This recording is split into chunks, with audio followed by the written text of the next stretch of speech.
सबको good evening. Good evening, good evening. Okay, let's start. देखिए, I was doing Pope, Alexander Pope हम कर रहे थे। Good evening everyone, good evening. ठीक है, ठीक है, अब थोड़ा सा जल्दी जल्दी स्टार्ट कर लेते हैं क्लास को। कोई बताएगा मुझे कहाँ तक चल गया था हमने लास्ट क्लास में? Can anyone of you tell me कहाँ तक हो गया था? Alexander pope.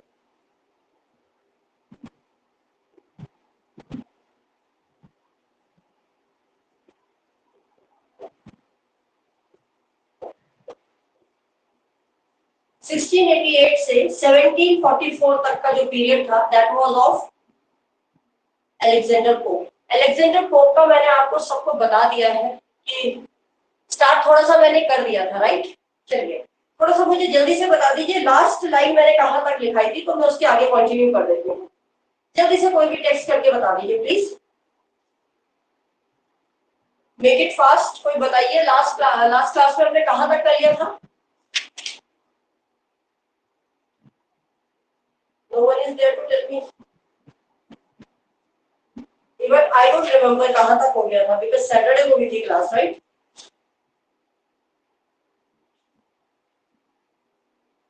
किसी को नहीं पता कहां तक किया? वर्ड करा दिया था? चलिए लिख लीजिए, फिर फटाफट से लिख लीजिए। मैं बर्थ से स्टार्ट कर देती हूँ, बर्थ से स्टार्ट कर देते हैं। कोई बता देगा लास्ट का तो मैं फिर, मुझे ऐसा लगता है मैंने होमवर्क ट्रांसलेट किया था ये तो बता दिया था, अदरवाइज मुझे रिकॉर्डेड वीडियो में जाना पड़ेगा। इसलिए कोई भी जल्दी से बता दीजिए कि लास्ट क्लास में हमने कहां तक कर लिया था, हेरोइक कब तक किया था। ओके फाइन, ये मैंने आपको बता दिया था कि the legend of good women and the Canterbury tales लिखी थी उन्होंने। ओके फाइन, ठीक है। अब आगे चलिए, पोप इज, नेक्स्ट लाइन लिखते हैं। ओके ठीक है, चलिए लिखिए, नेक्स्ट लाइन लिखिए। Pope is second most,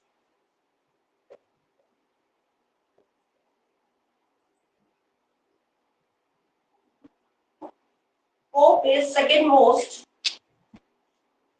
frequently quoted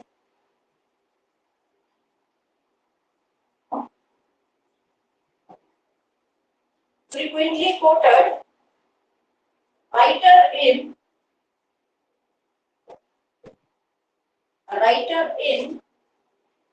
इसमें आप नाम लिख लीजिए, द ऑक्सफोर्ड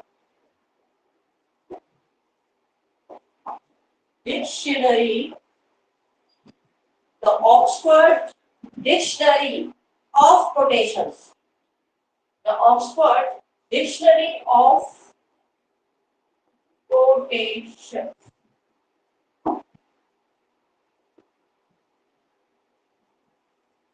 इस जो ये डिक्शनरी थी ऑक्सफोर्ड कोटेशन में, इनका पोप जी का, क्योंकि आपको मैंने बताया था लास्ट क्लास में भी कि पोप जो थे वो कोटेशंस के लिए भी बहुत फेमस थे।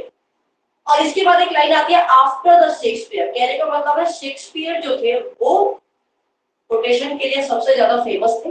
उनके बाद यदि किसी का स्थान आता था कोटेशन के लिए तो वो कौन थे? अलेक्जेंडर पोप थे। तो लिख लीजिए आफ्टर शेक्सपियर, शेक्सपियर के बाद अगर किसी का कोटेशन में नाम आता है तो वो थे पोप, अलेक्जेंडर पोप। और किसमें ये चीज को मेंशन किया गया था ये कभी कोई एग्जाम में पूछा जाता है, that is the Oxford dictionary of quotations, the Oxford dictionary of quotations.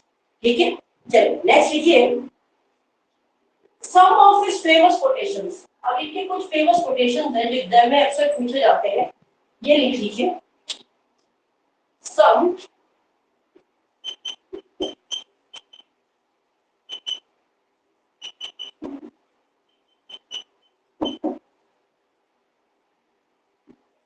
कुछ इनके फेमस कोटेशंस हैं उनको लिख लेते हैं। एक्चुअली वो वर्क किससे लिया गया है? एनएससी ऑफ ऑन क्रिटिसिज्म, वो मैं लास्ट में निकालूंगी, आप पहले लिख लीजिए। देखिए सबसे पहला है err is human, err is human to forgive divine.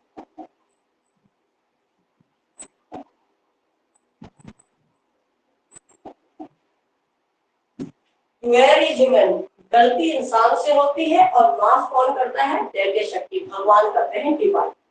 Next question, next है इसका, नेक्स्ट जो कोटेशन है, अ लिटिल लर्निंग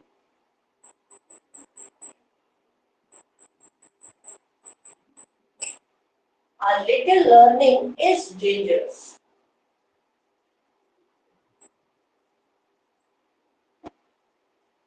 देखिए कभी कभी एग्जाम में क्या बोल देता है, वो दे देता है कि आप बताइए सही है या गलत है।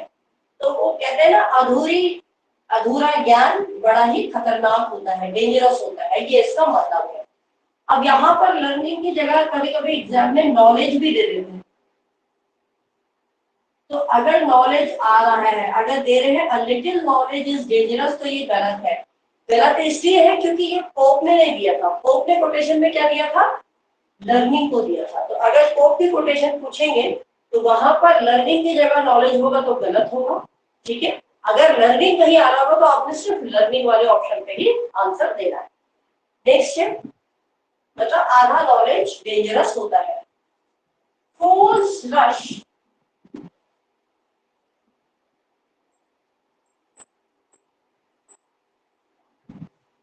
fools rush in where angels fear to tread।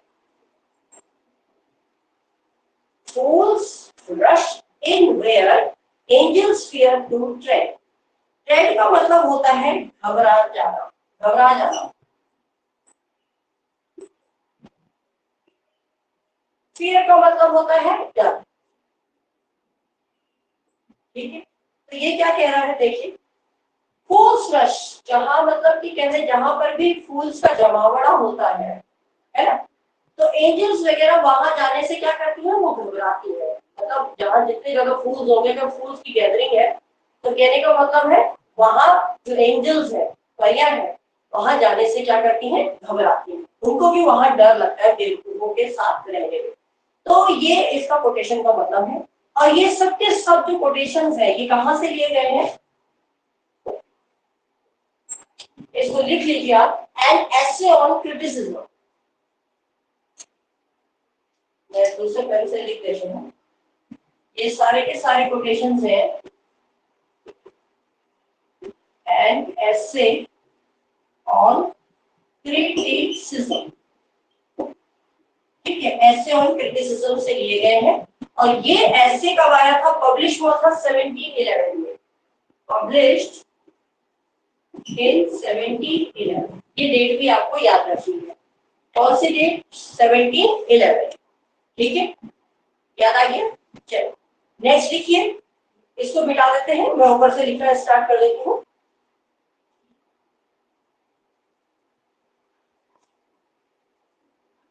देखिए नेक्स्ट पॉइंट लिखिए, मैं अभी समझा दूंगी, पहले लिख लेते हैं।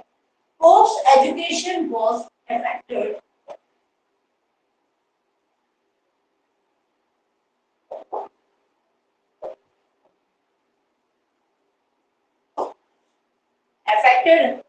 by the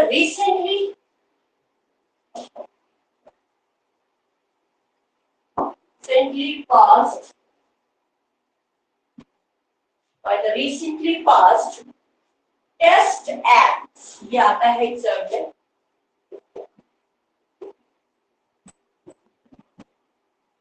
इंपॉर्टेंट है, याद रखिए, टेस्ट एक्ट। ठीक है, अभी बताऊंगी मैं ये क्यों इंपॉर्टेंट है। देखिए पोप का जो एजुकेशन है, ये बहुत ज्यादा प्रभावित हुआ।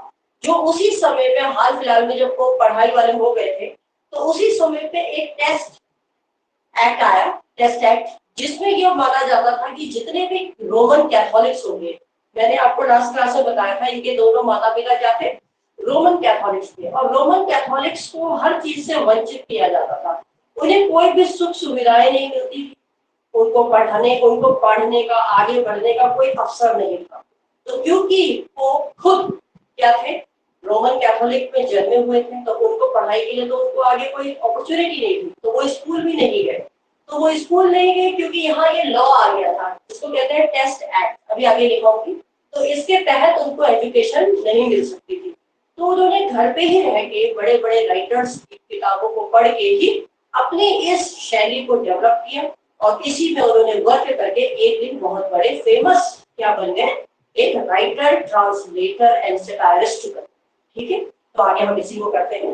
नेक्स्ट पॉइंट पर लिखते हैं, इसी में लिखिए आप पहले, जो ये टेस्ट एक्ट है ये है क्या, what is this Test Act, इसको लिख लीजिए।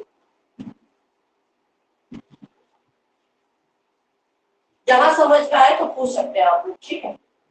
A series of English panel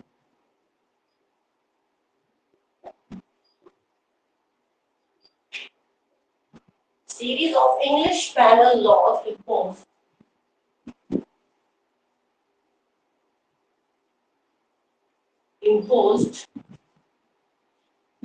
on the Roman Catholics,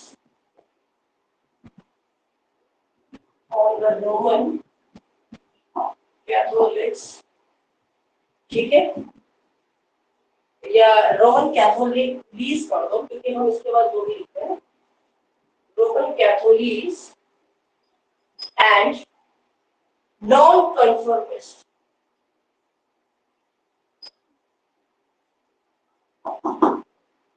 कहने का मतलब ये है, जो ये टेस्ट एक्ट आया था, ये तो इसने बोला है कि भाई वो लोग नहीं पढ़ेंगे, मतलब जो रोमन कैथोलिक होंगे वो पढ़ाई नहीं कर सकते, उनको कोई सुविधाएं नहीं मिलेगी। तो ये एक सीरीज था इंग्लिश पैनल लॉज के अनुसार, जिसमें ये इम्पोज कर दिया गया था, आरोप लगा दिया था या प्रेशर दे दिया था, लागू कर दिया था कि भाई कोई भी रोमन कैथोलिक होंगे या जो नॉन कन्फर्मिटीज होंगे, मतलब वो इंग्लिश पीपल नहीं होंगे, कोई और होंगे मतलब पिछड़े हुए, तो उन लोगों को एजुकेशन उनको नहीं मिलेगी, ये इसके तहत था। तो इसी में नीचे एक पॉइंट ऐसी एरो बना के जो इसको एक्सप्लेन कर रहा है वो नीचे लिख लीजिए, which banned Catholics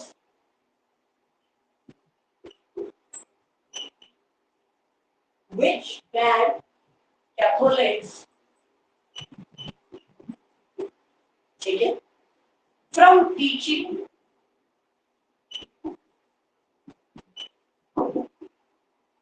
attending universities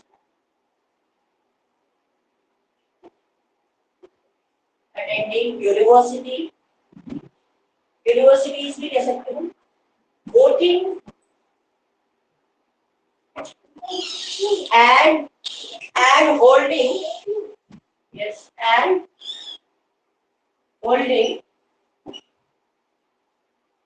universities, voting and holding public office।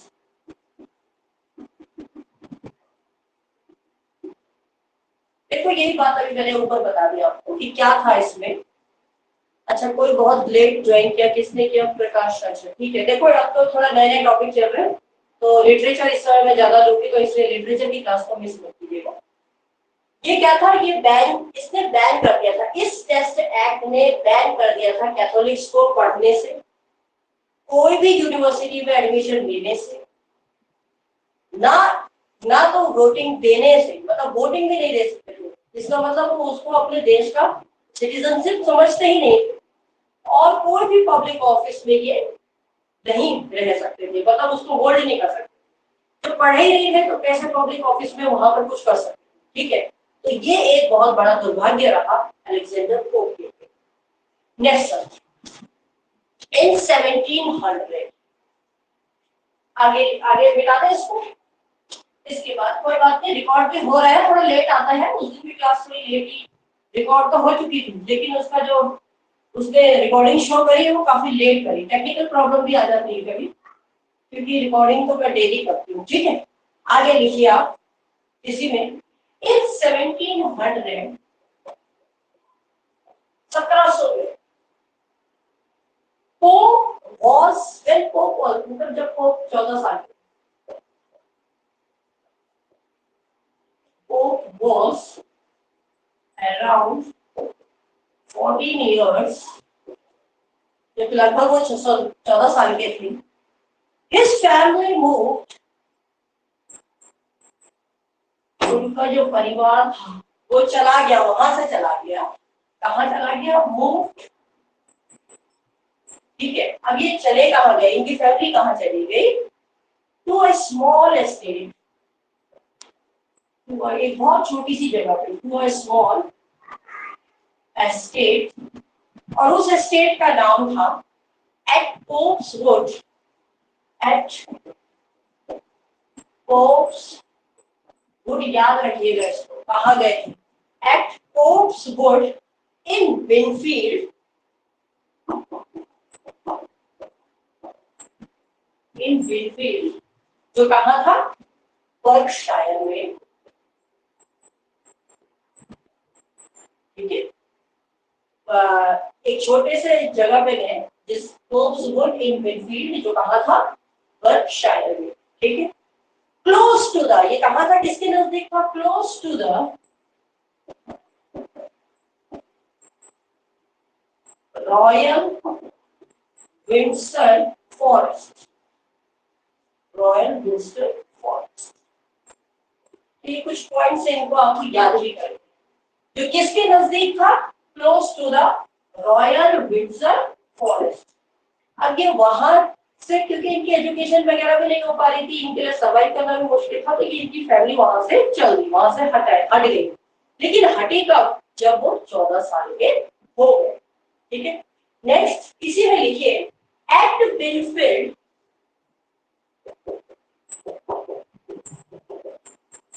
अब इनको यही बिनफील्ड में क्या मिले, he became friend with, he became friend with John Caryll, और ये ही इनकी जीवन में टर्निंग पॉइंट लेके आया, जॉन कैरल। मैं स्पेलिंग को थोड़ा सा ठीक करके लिख दूं, समझ में नहीं आ रहा, अच्छा ज्यादा रनिंग हो रहा है, अच्छा रुको रुको, किसकी स्पेलिंग है यार, समझ में बता दीजिए, ज्यादा रनिंग में हो रहा है राइटिंग, रविता कौन सी स्पेलिंग में आ रही है, ये बिनफील्ड है, he became friend with John Carol,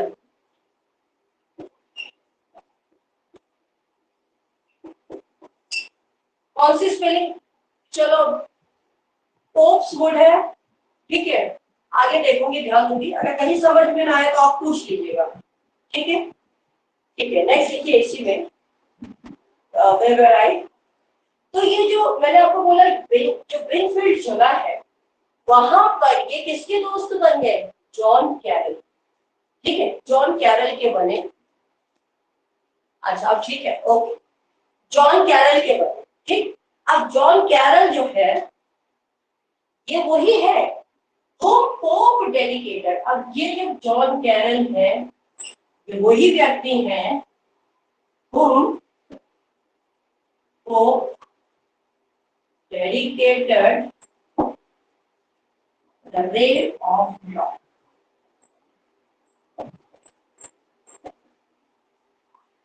rape of law जो है, इन्हीं को इन्होंने डेडिकेट है, और सबसे बड़ी बात कहें हम, तो ये वो जब मैं रेप ऑफ लॉ के बारे में बताऊंगी तो आपको बताऊंगी इसमें क्या होता है, क्या हिस्ट्री है, लेकिन इतना जान लो कि ये जो जॉन कैरल थे, इन्होंने ही इनको इस काम के लिए फिर बोला था कि आप, एक सच्ची बात थी और उसी सच्ची बात को कहा कि तुम लिखो, और पोप को इन्होंने बहुत सारे वर्क्स में हेल्प करा, तो कहने का मतलब है कोई भी जो लिटरेरी वर्क अगर पोप ने किया तो किसकी सहायता ज्यादा रही, जॉन कैरल की बहुत ज्यादा हेल्प है।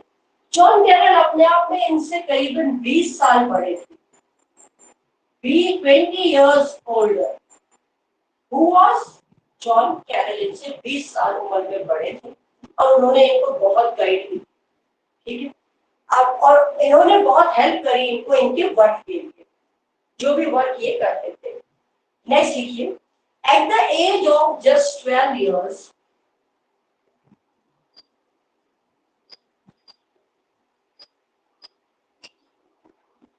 जब वो सिर्फ 12 साल के थे, he suffered numerous ही मतलब कौन है ये? मैं ही किसकी बात कर रही हूँ यहाँ पर? पोप की बात कर रही हूँ, अलेक्जेंडर पोप की बात कर रही हूँ, ठीक है। He suffered numerous health issues, बहुत सी समस्याएं आई हेल्थ से लेकर, सच एज, एक इनको बीमारी, और उस बीमारी का नाम था पॉट्स डिसीज। पॉट्स डिसीज पूछा जाता है एग्जाम में, POTTS apostrophe S, pots disease. Actually pots disease क्या था? ये एक तरीके का, जैसे कहते हैं ना लम्प, हम निकल जाता है, टुकड़ा, बैकबोन जो पीछे की बैकबोन होती है वो स्लाउच होकर बाहर आ जाती है, तो उसको ही क्या कहते हैं? पॉट्स डिसीज कहते हैं। वो इनको हो गई थी। ये इस किस वजह से हुई थी? ये एक्चुअली ट्यूबरक्लोसिस, तो लिख लो, a form of tuberculosis, a form of tuberculosis, ठीक है, that affects the bone, that affects the bone, जो एक तरीके का ये क्या है? पॉट्स डिसीज क्या है? ट्यूबरक्लोसिस ही है, जो हड्डियों पे, बैकबोन होती है, जो रीढ़ की हड्डी होती है, उस पे इसका प्रभाव पड़ता है, तो वो झुक जाती है, मुड़ जाती है, तो हाइट कम हो जाती है। तो इसी वजह से ये जो आपके अलेक्जेंडर पोप थे, इनकी हाइट भी ज्यादा लंबी नहीं थी, ये सिर्फ 4 फुट के थे और 6 इंच के, ठीक है। तो उसको भी आप लिख सकते हैं, which affected, मैं इसके आगे लिख रही हूँ ऊपर,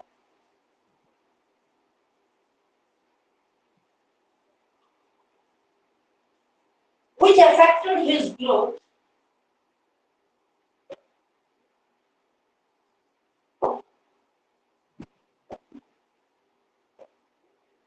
उनकी ग्रोथ रुक गई, ठीक है, and he grew to a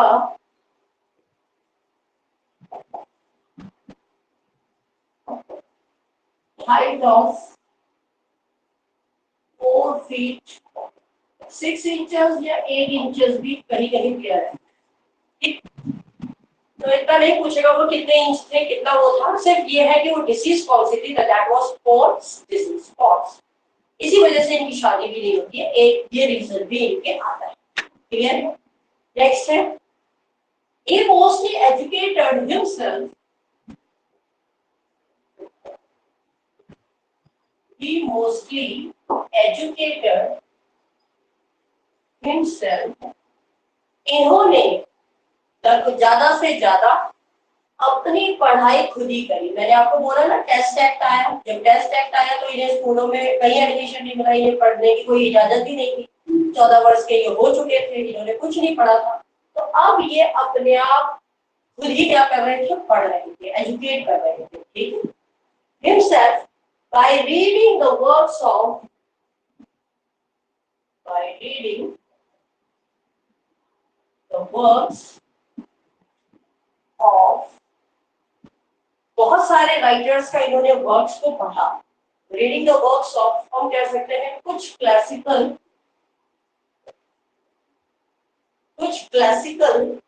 writers, as, अगर मैं क्लासिकल राइटर्स की बात करूं तो उसमें आ जाते थे, द सैटायरिस्ट में आ जाते थे आपके, द सैटायरिस्ट,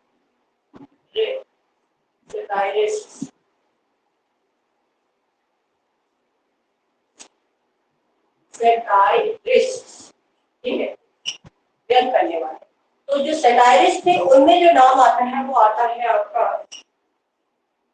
होरेस जुवेनिल,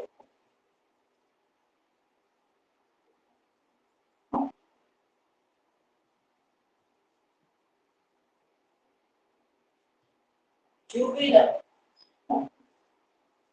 होरेस और जुवेनिल, इनकी पढ़ाई करी, मतलब इन ऑथर्स को पढ़ा, इनके कामों को पढ़ा, तब जाके उन्होंने सटायर वर्क करना शुरू किया। तो अगर हम सटायर्स की बात करें तो उन्होंने कहाँ से सीखा? पोप ने, कोई स्कूल से नहीं सीखा, कहीं से नहीं सीखा, होरेस और जुवेनिल के वर्क से ही उन्होंने सटायरिकल वर्क पढ़ना सीखा, नेक्स्ट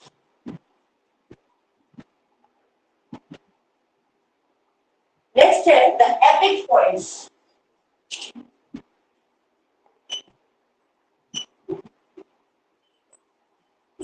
अब एपिक पॉइंट्स पे कौन आते हैं? ये तो आपके खुद ही आ गए, होमर आ गए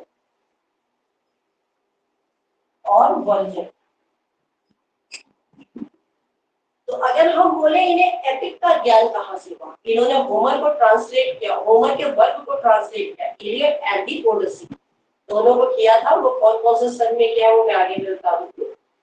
तो होमर और वर्जिल से इन्होंने एपिक में काम करना शुरू, हर जगह से उन्होंने ज्ञान लिया, खुद पढ़ा, सेल्फ स्टडी कर। फिर उसके बाद है एज वेल एज इंग्लिश के भी कुछ ऑथर्स थे, as well as English authors. और इस इंग्लिश ऑथर्स में जैसे आपके आ गए जोफ्री चौसर,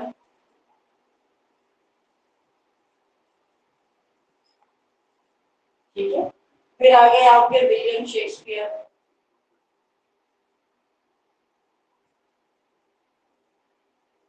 और इन्होंने ड्राइडन को भी बहुत फॉलो किया, जॉन ड्राइडन। क्लियर है?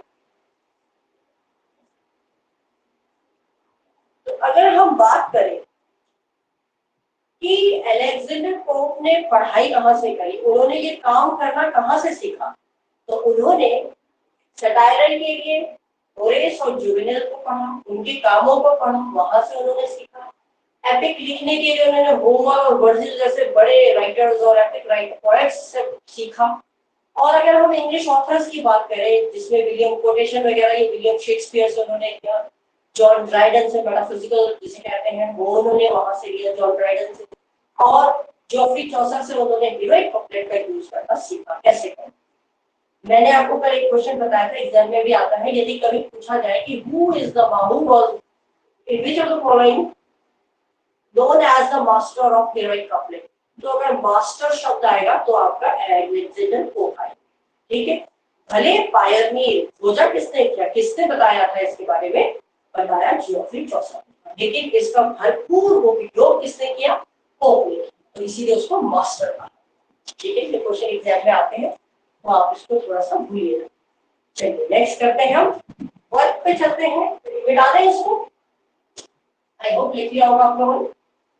नेक्स्ट पे चलते हैं, थोड़ा इनके वर्क्स को करते हैं।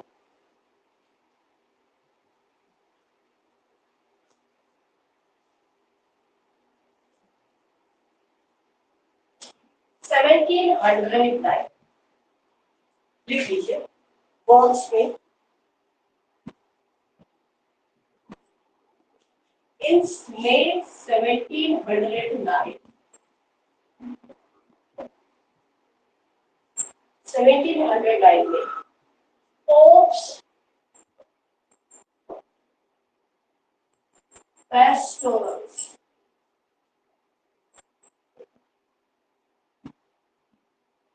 PASTORALS, ये पेस्टोरल्स जो है ये वर्ग है,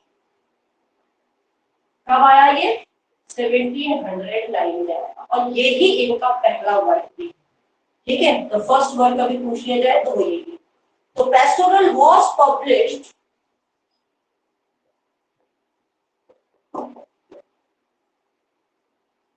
in the was published in the sixth part, in the sixth part, या आप ऐसे भी लिख सकते हो sixth part of bookseller। अब वो बुकसेलर का नाम क्या था वो भी लिख लीजिए, जैकब टॉनसन,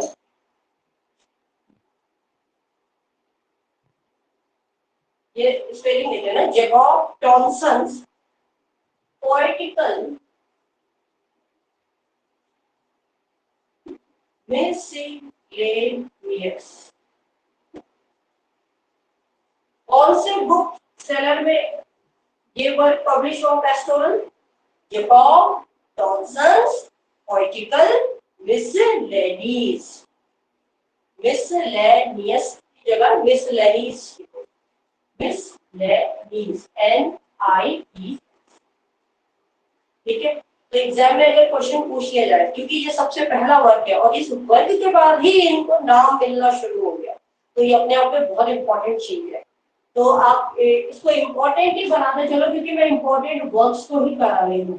ठीक है, तो इम्पोर्टेंट करके लिखिए। तो ये कौन सी बुक सेलर में है? Jacob Johnson's poetical miscellaneous. इसके बाद नेक्स्ट इसी में लिखिए दिस अर्न दिस, ये पेन दिख रहा है ना, पेन दिख तो रहा है ना, ठीक है। This earn pope instant fame,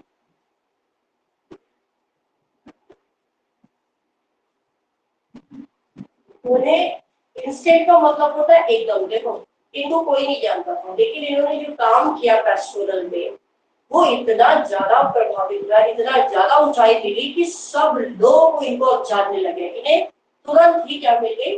प्रसिद्धि मिल गई, फेम मिल गया, नाम मिल गया। ठीक, और इसके साथ ही इसको क्या लिखा? And was followed by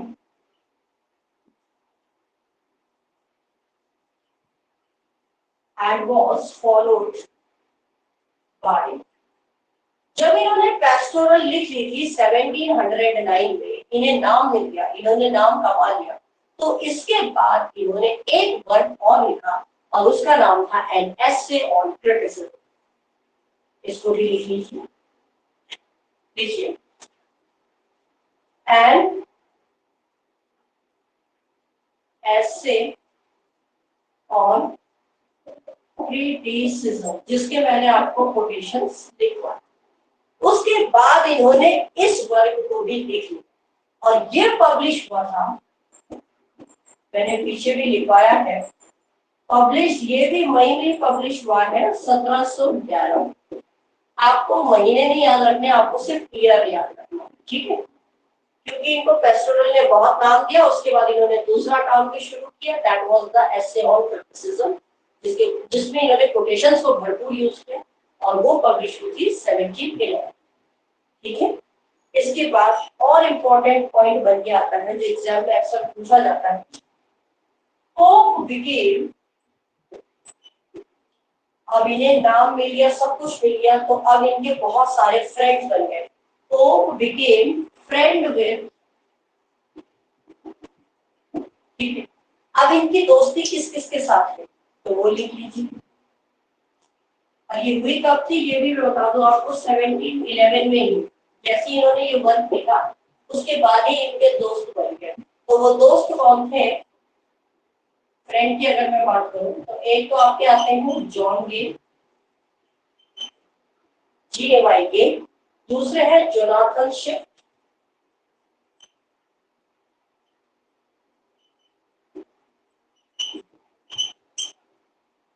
Jonathan shift, Thomas Parnell,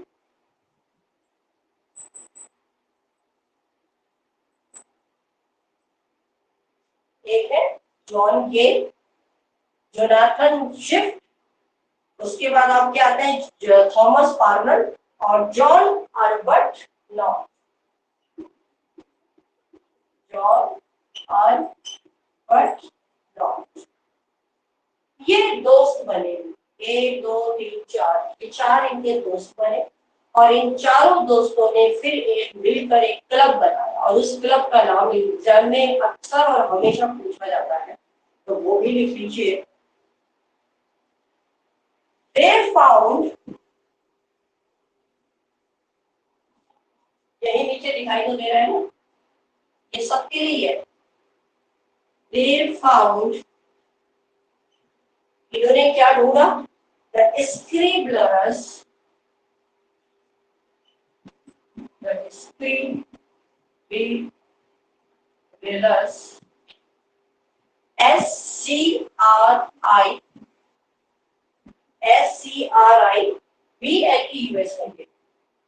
BLEUS, SCRIBLE, spelling सही करिए जरा एग्जाम में पूछ जाते हैं ना।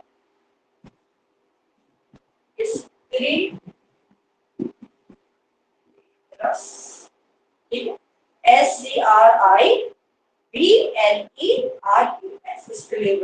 क्लब बनाया इन्होंने। और ये क्लब कब बना, ये भी पूछा जाता है, ये क्लब कब बना, ये बना 1740।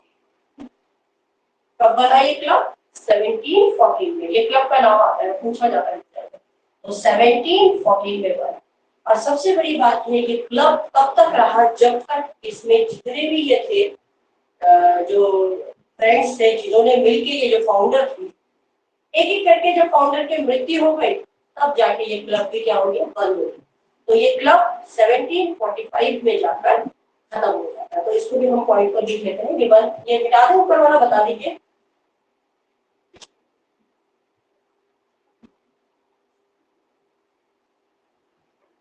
एंड लास्ट इसी के कंटिन्यूएशन में है, ये नीचे स्पेस नहीं है तो मुझे यहाँ लिखना पड़ रहा है, आगे लिख लीजिए। एंड लास्ट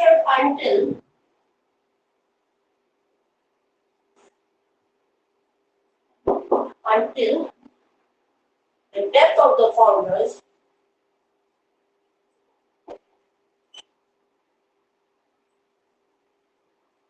जो फाउंडर्स मर गए तो ये भी बंद हो गया। Founders finally ending in, finally मतलब आखिर में ये कब बंद हुआ, इन 1745। ये डेट भी आपको याद है। नेक्स्ट चलते हैं, नेक्स्ट पॉइंट पे लिखते हैं हम the translation of,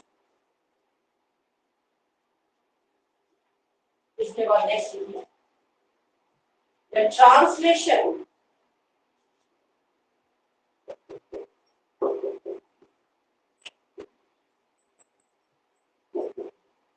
translations to Homer। ये होमर कौन है, वही है जिन्होंने इलियड और ओडिसी लिखी। तो ट्रांसलेशन टू होमर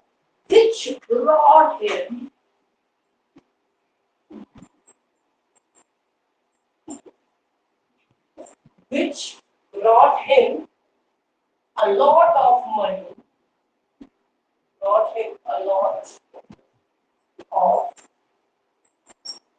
इससे इन्होंने बहुत पैसा कमाया। इससे जब होमर को इन्होंने ट्रांसलेट कर दिया, ठीक है, तो जब इन्होंने ट्रांसलेट किया होमर को तो बहुत पैसा आया इनके पास। Allowed Pope to move,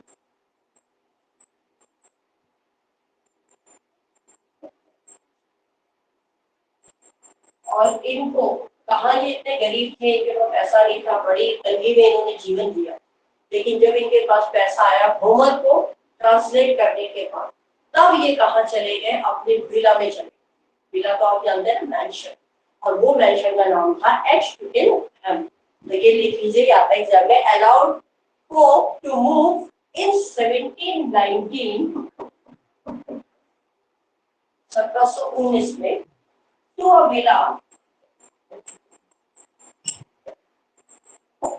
villa, at Twickenham, और इनकी मृत्यु भी यही हुई है, इसी विला में इनकी जाओगी मृत्यु भी हो जाती है। ठीक है, नेक्स्ट चलते हैं। वेरी इंपॉर्टेंट पॉइंट्स है, वर्ड है रेप ऑफ द लॉ। ये मिटा दें, शैल आई रब दिस। अच्छा, एक चीज और बता दूं मैं आपको, जो rape of the law Cantos 1 है, वही सबसे ज्यादा पूछा जाता है मैंने, तो उसी से क्वेश्चंस ज्यादा बन के आते हैं। तो वो जो रेप ऑफ द लॉ की पूरी जो एक्सप्लेनेशन है वो मैं यूट्यूब पे डालूंगी, क्योंकि वो मैं आपको ऐसे तो समझा नहीं पाऊंगी, पेपर आपके पास इसमें नहीं मिल सकता। एक लाइन में कैसे समझाऊंगी आपको ना, ब्लैक बोर्ड पे लिखूंगी तो बहुत लेंदी पड़ जाएगा। तो हो सकता है 3 या 4 पार्ट में मैं उसको ब्रेक करके रेप ऑफ द लॉ को हम पूरा उसका एक्सप्लेनेशन आपको यूट्यूब पे, लेकिन जो वैसा एक्सप्लेनेशन है वो मैं यहाँ समझ में आ गया। ठीक है, ये लिखिए आप। नेक्स्ट लिखिए, रेप ऑफ द लॉ में वेरी इंपॉर्टेंट वर्ड।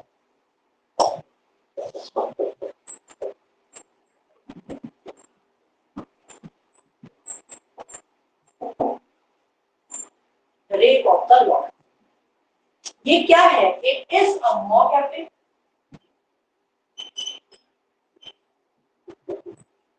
या आप ये भी कह सकते हैं मॉक हीरोइक नरेटिव पोएम।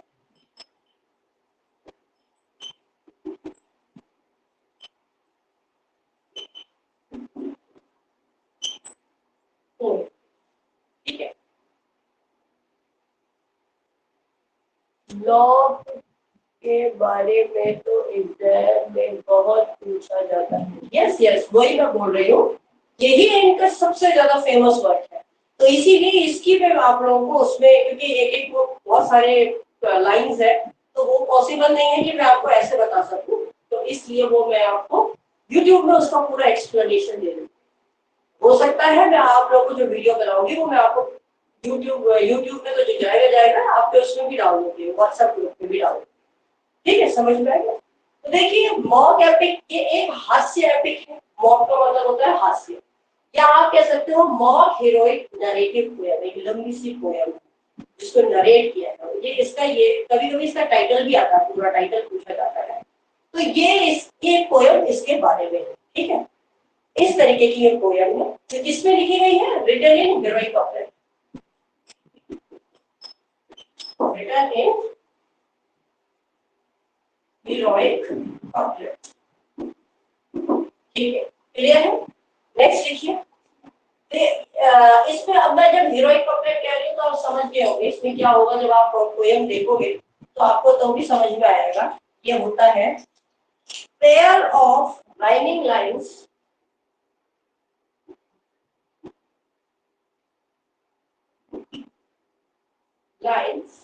इन iambic pentameter। ठीक है, राइमिंग लाइन से जो किस फॉर्म में है? iambic pentameter। क्लियर है? इसके बाद नेक्स्ट लिखिए, दिस पोएम फर्स्ट टाइम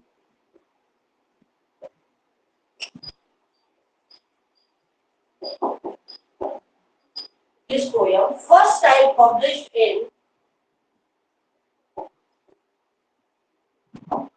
1712। ये पूछा जाता है एग्जाम में, ये 3 बार ये एडिशन हुआ इसमें। ठीक है, तो सबसे पहली बार जब पब्लिश हुई थी तो दैट वाज 1712। और उस समय इसमें कितने कैंटोस थे? इन 2 कैंटोस। ये सब लिटरेरी टर्म्स है। इसमें क्या थे? 2 कैंटोस। क्लियर है? इसके बाद देन रिवाइज्ड कह लो, या फिर आप कह सकते हो एनलार्ज, आगे का जो वर्जन आया बढ़कर, edition of this poem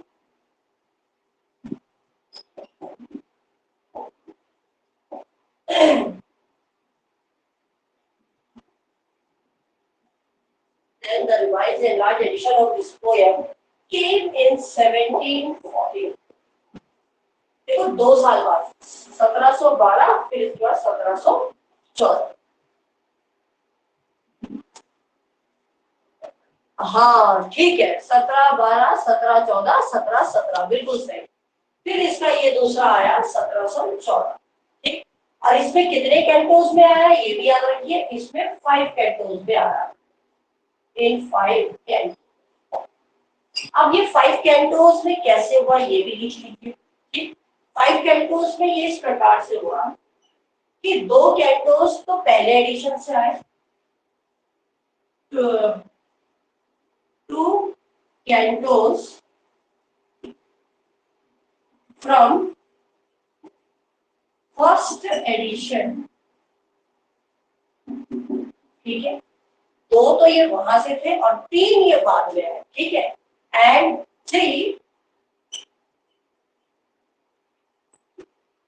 Cantos were added, 3 new and, आप लिख लीजिए एंड 3 न्यू, यहां पर ऐसे लिख लीजिए, and 3 new cantos were added.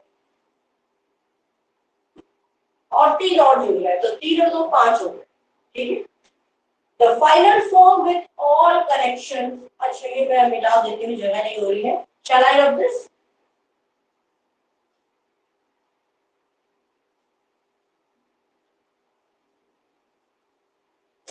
देखिए इसके बाद फाइनल इसका जो करेक्शन किया गया था वो क्लैरिसा की स्पीच से किया गया। अभी जो क्लैरिसा थी कैरेक्टर में, उसके स्पीच से इसमें क्या किया गया था, चेंज किया। तो लिख लीजिए दिस को फाइनल फॉर्म जो आया था इसका, तो फाइनल फॉर्म तीसरी बार जब आया, और with all the correction, with all the correction and with all the correction and the speech of Clarissa, CLARISSA, Clarissa, ये Queen थी, was added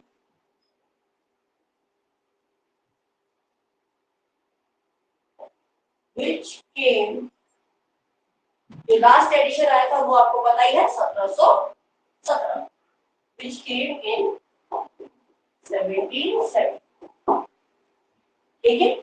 1717 में जब क्लैरिसा की स्पीच हो गई उसके बाद ही ये फिर फाइनल इसका एडिशन।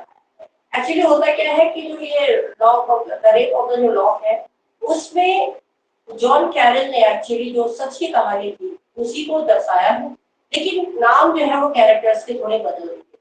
एक्चुअली जो यहाँ पर बेलिंडा दे रखी है, तो बेलिंडा की जो जो जुड़ा होता है, जो लॉक होता है, उसको काट दिया जाता है, ठीक है। तो उसी के पीछे 2 रोमन कैथोलिक फैमिलीज हैं, वो आपस में लड़ाई करते हैं, उसी पे बहस चलती है।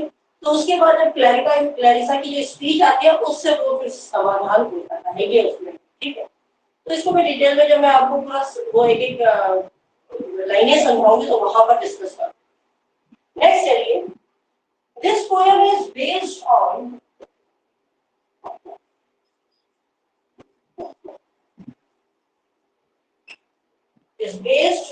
a real incident,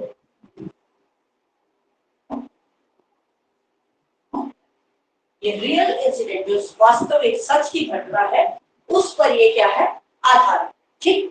based on real incident, जो किसने नरेट की थी, किसने बताई थी, नरेटेड बाय जॉन, जो उसका दोस्त था, by his friend John Carol.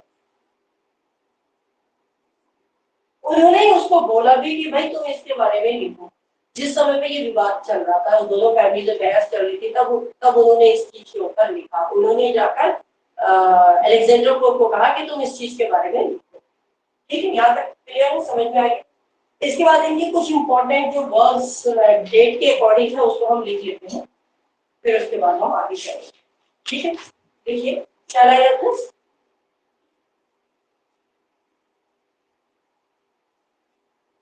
ऊपर लिख लीजिए कितनी डेट को क्या आया, कितनी डेट को क्या आया। इस famous works,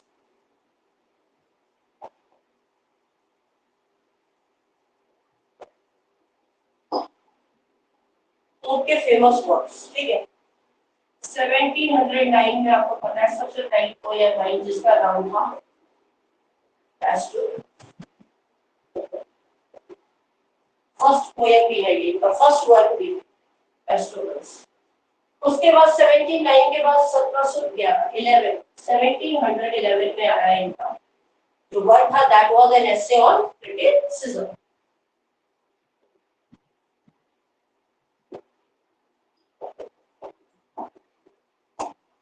N essay on criticism. इसके बाद फिर आपको पता ही है 1712 में हमने जो घोड़ा the rape of the law,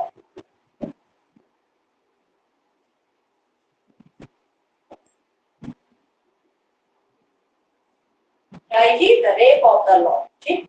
फिर 1715 से 1715 से लेकर 1720 में 1720 तक इन्होंने क्या किया, इन्होंने ट्रांसलेशन किया, किसका, इलियड का ट्रांसलेशन किया। तो लिख लीजिए ट्रांसलेशन ऑफ द इलियड।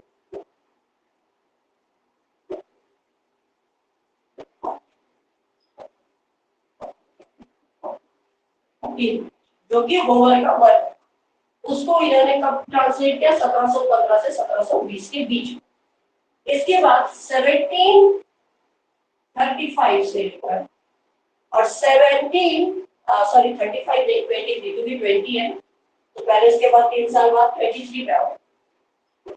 23 से लेकर और 25 तक का जो पीरियड था, 23 से 25, इस 2 साल में इन्होंने शेक्सपियर के ऊपर काम किया। तो लिख लीजिए the works of Shakespeare,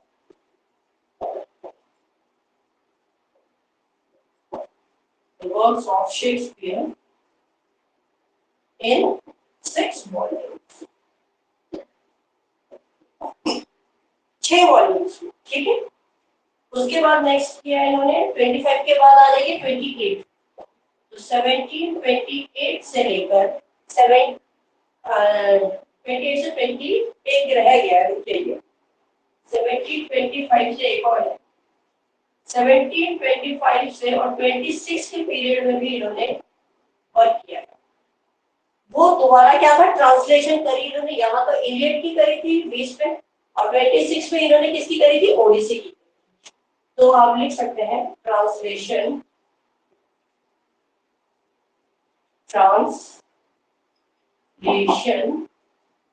of the Odissi, ठीक है। ये दोनों वर्क अलग अलग थे होमर के और इनको अलग अलग टाइम पे इन्होंने किया। इसके बाद अब 1728 से लेकर 1728 में इन्होंने एक वर्क लिखा जिसका नाम है द डंसियार्ड। ये भी पूछा जाता है द डंसियार्ड। नेक्स्ट इसके बाद 1733 से लेकर और 1734 तक, 1733 से 1734 का जो पीरियड है, यहां पर इन्होंने लिखा एन एसे ऑन मैन,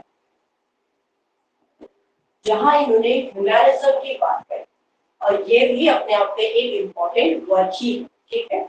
इसके बाद नेक्स्ट आता है इनका 1700, ये पहले होना चाहिए था, कोई बात नहीं, आप ऐसे ही लिख लीजिए। एक वर्क इनका क्या आया 1700 में, ode to solitude, ode to solitude.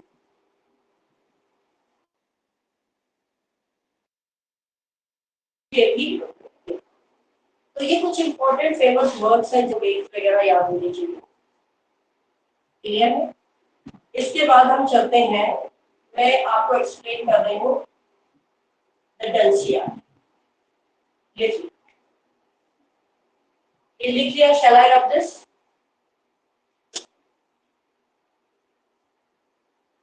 ऊपर हेडिंग डाली है द डंसियार्ड।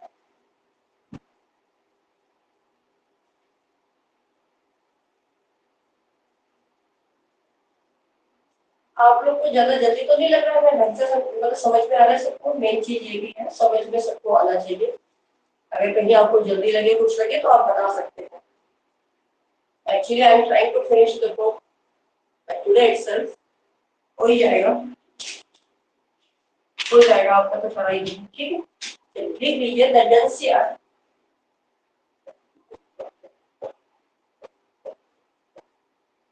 क्योंकि पेस्टोरल हो गया थोड़ा बहुत, मैंने आपको उसका बता ही दिया, रेप ऑफ द लॉक का, वो पूरी पोयम है तो वो मैं पूरा वर्क जो है मैं आपको उसमें समझा दूंगी। तो मेन चीज जो है, बाकी बचते हैं एक दो, उनको हम कर, ठीक है। तो है द डंसियार्ड, ये पब्लिश हुई थी, पब्लिश्ड, लिख लीजिए 1728 से, याद करिए कितने टाइम तक अभी लिखा है मैंने आपको, 1728 से और 1743 तक का इसका पीरियड है। मैंने पीछे से 1728 लिखा है, आप इसको 1743 तक का पीरियड कह सकते हैं, ठीक है। इसमें क्या था, ये वर्क जो था इनका, it was anonymously published, anonymously published. Anonymously का मतलब होता है गुमनाम।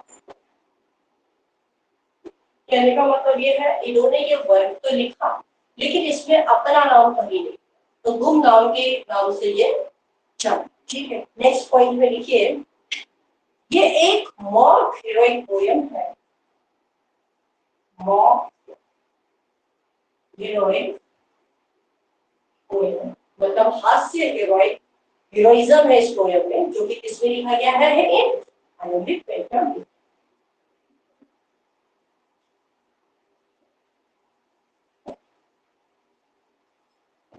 आयम्बिक पेंटामीटर में ये लिखा गया है, थोड़ा सा याद भी रखिए।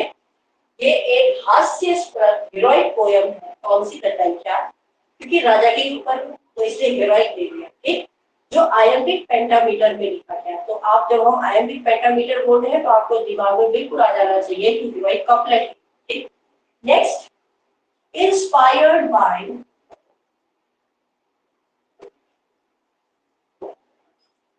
किससे प्रभावित होकर लिखा इन्होंने, बाय ड्राइडेंस।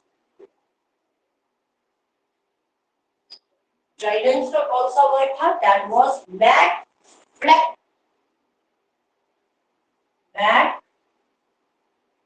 फ्लैक नो। जॉन ड्राइडन का ये वर्ड था Mac MAC, Mac FLEC, Fleck KLOE। इस वर्क से, ये ड्राइडन का ये वर्क है, इस वर्क से प्रभावित होकर इन्होंने क्या लिखी, द डंडिया। समझ में आ गया। नेक्स्ट है कॉमिक वर्जन। हमने बोल ही दिया ये हास्य है, तो क्या है, कॉमिक वर्जन, ठीक है। कॉमिक वर्जन है ऑफ द वर्जिल्स एनी, वर्जिल्स एनी, जो वर्जिल एनी है उसकी ये क्या है, एक कॉमिक वर्जन, ठीक है। नेक्स्ट, इसमें जो डंकियार्ड वेरोनियम है वो भी आया, इसीलिए ये हमने 43 तक का बोला, तो लिख लीजिए डंकियार्ड वेरोनियम, डंकियार्ड वेरोनियम करके भी इन्होंने वर्क लिखा और वो आया था 1729 में, मतलब इसके एक साल बाद, ठीक। अब यहाँ पर इन्होंने एक और इसके बाद दूसरा भी लिख लिया, that was the new Dunciad, the new Dunciad या डंकियार्ड कहते हैं, और ये आया वर्क 1742 में, ठीक है। एक 1728 में आया, फिर द डंसियार्ड वेरोनियम आया 1729 में आया, उसके बाद न्यू डंसियार्ड आया, ये 1742 में आया, और एक और आया the Dunciad in 4 books, the Dunciad in 4 books, और ये आया 1743। इसीलिए हमने बोला ये जो डंसियार्ड है ये पब्लिश हुआ था 1728 से 1743 तक के पीरियड, तो 1728 से 1743 तक के पीरियड में इस नाम से ये पब्लिश हुआ, ठीक है। नेक्स्ट लिखिए, ये एक्चुअली सेलिब्रेशन है, ये किसका सेलिब्रेशन है, प्लीज, सेलिब्रेशन ऑफ गॉडेसेस डंस,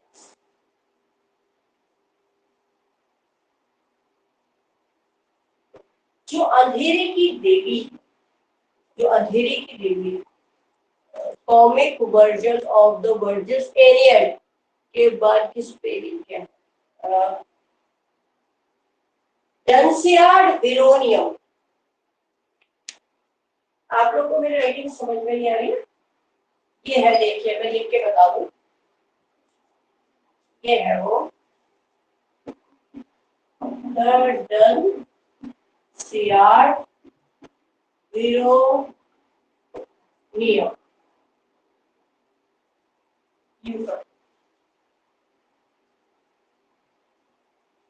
यहाँ ई देखना वाला आई विरोनियम। अब समझ में आ गया जो कब आई थी 1729 में।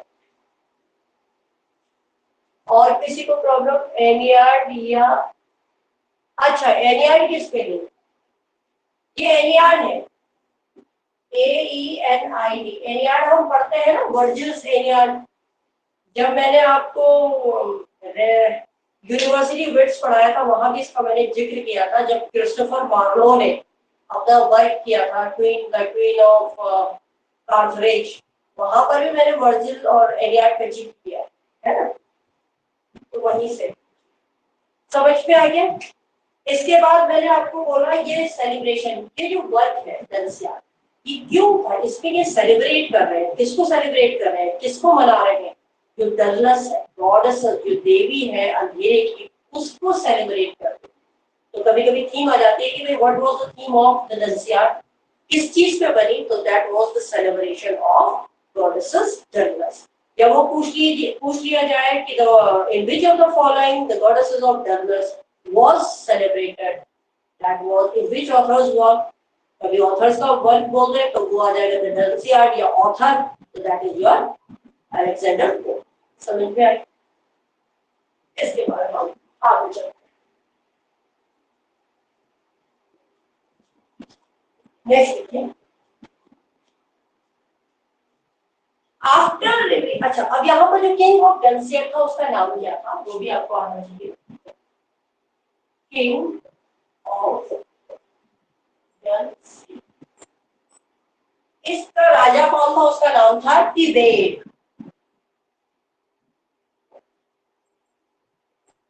तिबेट टी या आप इसको टी ई मत लीजिए टी आई कर दीजिए और एक नाम और आता है तिबेट TIBBAID तिबेट या थियोबेट भी नाम आ जाता है कभी कभी एग्जाम में देते हैं तो कंफ्यूज मत होना। थियोबेट BAI ठीक है। एक तो है TI। अच्छा स्पेलिंग सबको समझ में आ रही है सबको आ रही है। मुझको लगता है रविता इसीलिए मैं रविता को ही देख रही थी क्योंकि कई लोगों को मेरी स्पेलिंग थोड़ा सा समझ में नहीं आ रही है ना इसलिए मैं पूछ रही हूँ। आप समझ में आ रहा है तिबेट तो ये राजा था। कभी कभी तिबेट की जगह पर थियोबेट भी दे तो वो both the things are same. Okay let's move on to the next. इसके बाद आफ्टर रिवीजन अब रिवीजन जब हो जाता है after AFTER after revision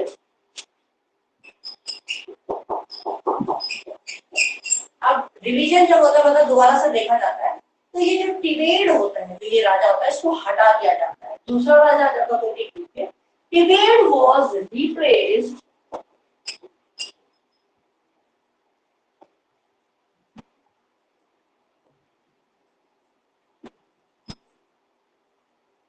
Tibet को रिप्लेस हटा दिया गया किससे बाय पॉलीसिबल रिप्लेस्ड बाय पॉलीसिबल COLLYCIBBER ठीक है। पॉलीसिबल अब तिबेट को वहां से राजा के पद से हटा देता है और खुद अब राजा बन जाता है as the king of dulls.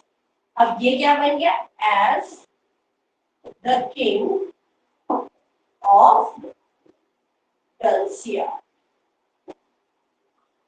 Clear हो गया। इसके बाद हम नेक्स्ट वर्ड पे जाते हैं। वो मैंने आपको लिखवाई दिया एनएससी और क्रिटिसिज्म भी मैंने आपको बता दिए हैं 3 पार्ट में डिवाइड है मैंने आपको बता दिया। वर्ड्स है इनोनिमस की है ये मैंने आगे लिखा दिया तो बार बार लिखा के कोई फायदा नहीं है। नेक्स्ट चलते हैं।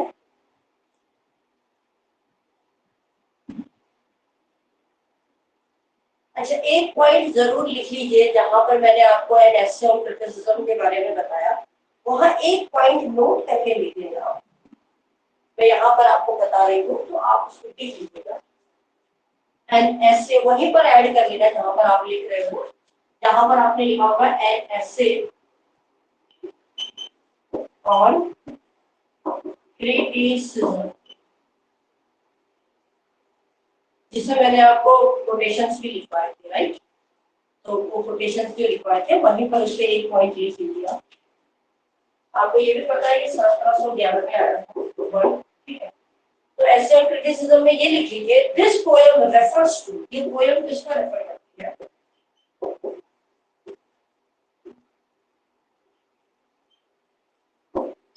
किसको दर्शाती है, ठीक है। तो रेफर्स टू होमर, वर्जिल, एक तो होमर को, फिर वर्जिल को, ठीक है। उसके बाद क्या कहते हैं, एक नाम और आता है होरेस, फिर एरिस्टोटल, होरेस और एरिस्टोटल। तो ये चार नाम याद रखना। अगर पूछ लिया जाए कि ये ऐसे और क्रिटिसिज्म किस पे आधारित है, मतलब किस ऑथर के लिए डेडिकेट की गई है, तो वो आपको नाम आने चाहिए, ठीक है। समझ में आ रहा है। नेक्स्ट चलते हैं हम, N essay on math. Next question का एन एसे ऑन मैथ।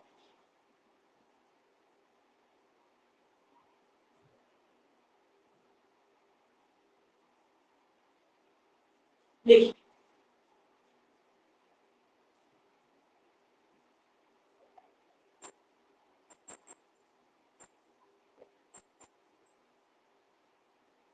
हो सकता है मैं आपको थोड़ी देर में या तो व्हाट्सएप ग्रुप पे डाल दूंगी, अलेक्जेंडर पोप से रिलेटेड और भी एमसीक्यूज दे दूंगी, ठीक।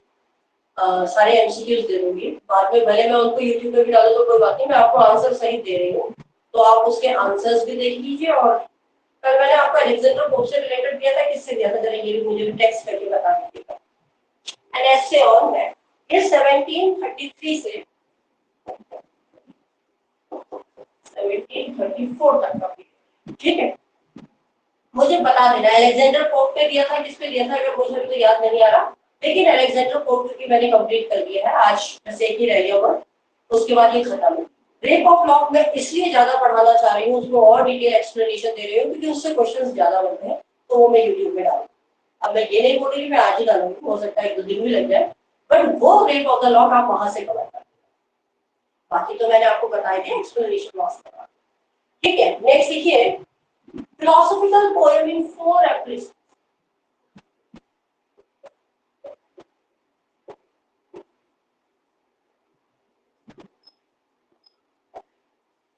4 epistles.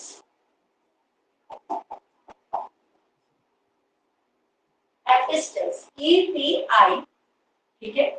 EPIS EPIS DLES epistles. Epistle का मतलब क्या होता है, इसका मतलब होता है poem written in letter form. कोई भी पोयम एक लेटर के रूप में अगर लिखी जाए तो उसको हम बोलते हैं एपिस्टल्स, ठीक है। तो ये 4 एपिस्टल्स में लिखी गई, कौन सी, an essay on math. Is that clear? It vindicates the veg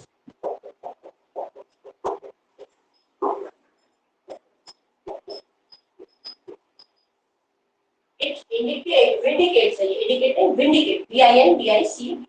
It vindicates the ways of God to man.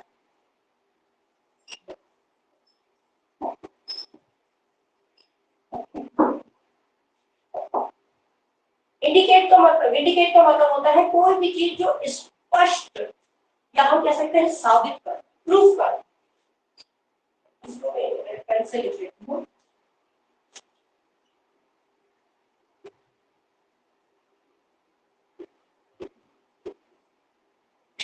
ये साबित करता है कि कौन कौन से तरीके हैं भगवान के जो कार्य करते हैं इंसान के, ठीक है। तो दैट इज व्हाट। देखो एक चीज और आती है, जॉन मिल्टन ने भी सब चीज ऐसे ही लिखी थी। जॉन मिल्टन का एक वर्क था पैराडाइज लॉस्ट, तो उसमें जो थीम थी उसमें यही था, यहां पर आ जाता है it justifies the ways of God to man. अगर आपको याद आ रहा हो नोट करके लिख सकते हैं आप। भले John Milton, I think it is not in your course right now, John Milton का एक वर्क है और आना चाहिए जिसमें पैराडाइज लॉस्ट में ये इंडिकेट की जगह क्या है, it justify the ways of God to. आपको याद आ रहा होगा, ये आपने पढ़ा, ठीक है। चलिए नेक्स्ट चलते हैं। ये पढ़ना जरूरी नहीं है क्योंकि कोर्स में नहीं है, लेकिन मैंने इसे बता दिया क्योंकि सेम लाइन थी तो इसीलिए बता दिया। चलिए नेक्स्ट लिखिए, it shows relation of man to the universe.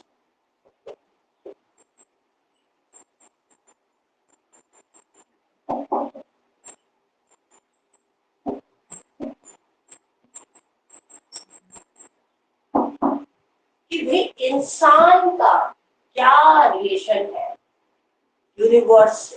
पूरा जो ब्रह्मांड है, एक हम जो इंसान है, हम इंसान का पूरे ब्रह्मांड से क्या रिश्ता है, तो वो इसी में बताया गया है, एन एसे ऑन मैन।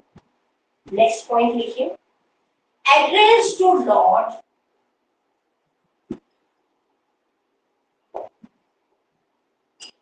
कौन से भगवान को बताया गया है, बुलिंग ग्रो लॉर्ड बुलिंग ग्रू। कौन से लॉर्ड है, लॉर्ड बुलिंग ग्रू। ये जो है उनको संबोधित कर रहा है, उनको एड्रेस किया है। ओपनिंग लाइंस आती हैं एग्जाम में, तो ओपनिंग लाइन आती है इसकी, तो याद रखें इसकी ओपनिंग लाइन क्या है। इसकी ओपनिंग लाइन है, अवेक सेंट जो, अवेक सेंट जो। अवेक मतलब जगो, सेंट जोन जगो, ठीक है, क्लियर। नेक्स्ट, और इसका एक इंपॉर्टेंट लाइन भी आती है एग्जाम में, तो ये भी इंपॉर्टेंट लाइन करके कर लीजिए। इंपॉर्टेंट लाइन्स पूछी जाती हैं तो लिख लीजिए इसको। The proper study of Mankind is man. The proper study of Mankind is man. जो प्रॉपर स्टडी है मैनकाइंड की, ह्यूमैनिटी की, वो खुद इंसान है। किससे आता है ये याद रखिएगा, एनएसए ऑन मैन। किसने लिखी है, अलेक्जेंडर पोप ने लिखी है। कब लिखी थी, 1733 से 1743, ठीक है, ये याद रखिएगा। नेक्स्ट है, नेक्स्ट लाइनें भी याद रखिए, इनमें भी कुछ कोटेशंस है।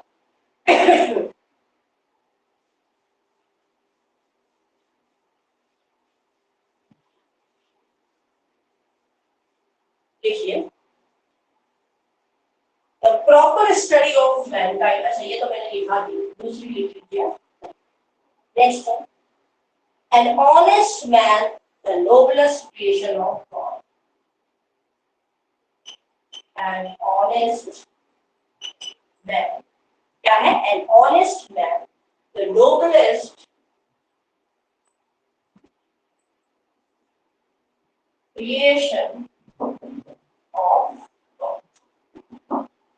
कितनी बड़ी बात है, देखिए कहता है कि एक ईमानदार व्यक्ति क्या है, एक नोबलेस्ट। नोबलेस्ट का मतलब क्या होता है, नोबल, नोबल मतलब महान, महान। क्रिएशन का मतलब तो आप जानते हो, कोई भी चीज जो उत्पन्न की, वो बनाई गई, वो बनाई गई।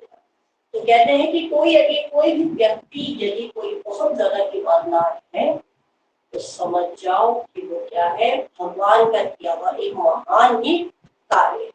समझ में आए? Is this clear to everyone? I hope it must be clear. Let's move on to the next line. और भी लाइन है इसमें, whatever is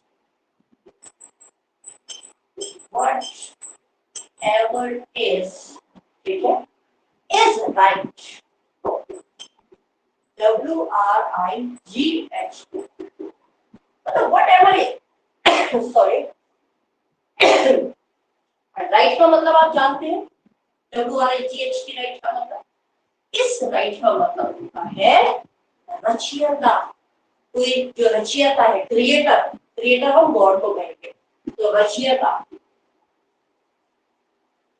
या आप कह सकते हो बनाने वाला। और इंसान को बनाने वाला कौन है? God itself. तो ये बोल रहे हैं वट एवर इज, जो कोई भी है, इज राइट, वो रचयिता है, वो बनाने वाला। ठीक है, मैम इज रिपीट हो रहा है क्या? मैम इज रिपीट हो रहा है क्या? यस यस यस, हाँ इज रिपीट हो रहा है, वट एवर इज, फिर उसके बाद इज राइट। समझ में आ गया? रिपीट होगा। इसके बाद नेक्स्ट है order is heaven first law. Order is heaven, वही जो संदेश है वो आसमान से ही है, वो पहला ऑर्डर जो आता है वो आसमान से ही। ओके ठीक, ऑर्डर इज हेवन, जो हेवन है वो एक तरीके का ऑर्डर है, निर्देश करने वाला है, ठीक है। और वो ही क्या है? प्रथम law, first law. Clear? Is that clear? क्योंकि इसमें भी इन्होंने कोटेशन दिया है, तो इसीलिए हमने इसमें एक चीज ऐड कर दी, और नोट करके आप लिख लीजिए। वैसे मैंने आगे भी आपको बता दिया है कि यहाँ पर डिक्शनरी का जो वर्ड था, तो उसमें उन्होंने बताया है कि he is the second most person, आप लिख लीजिए after William Shakespeare, after William Shakespeare, ठीक है। After William Shakespeare, Alexander Pope is famous. Pope is famous. काहे के लिए फेमस है? For his quotes.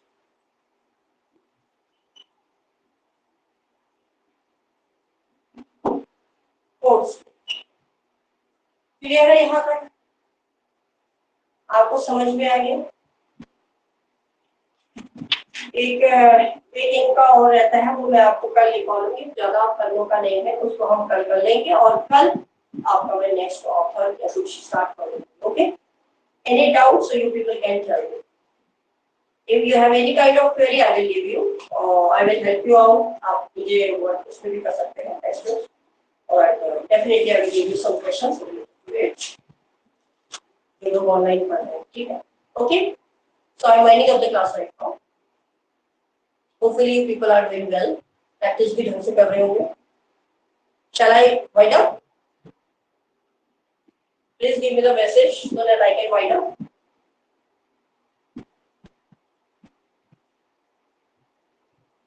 Okay, fine. Somebody is giving some message. Well.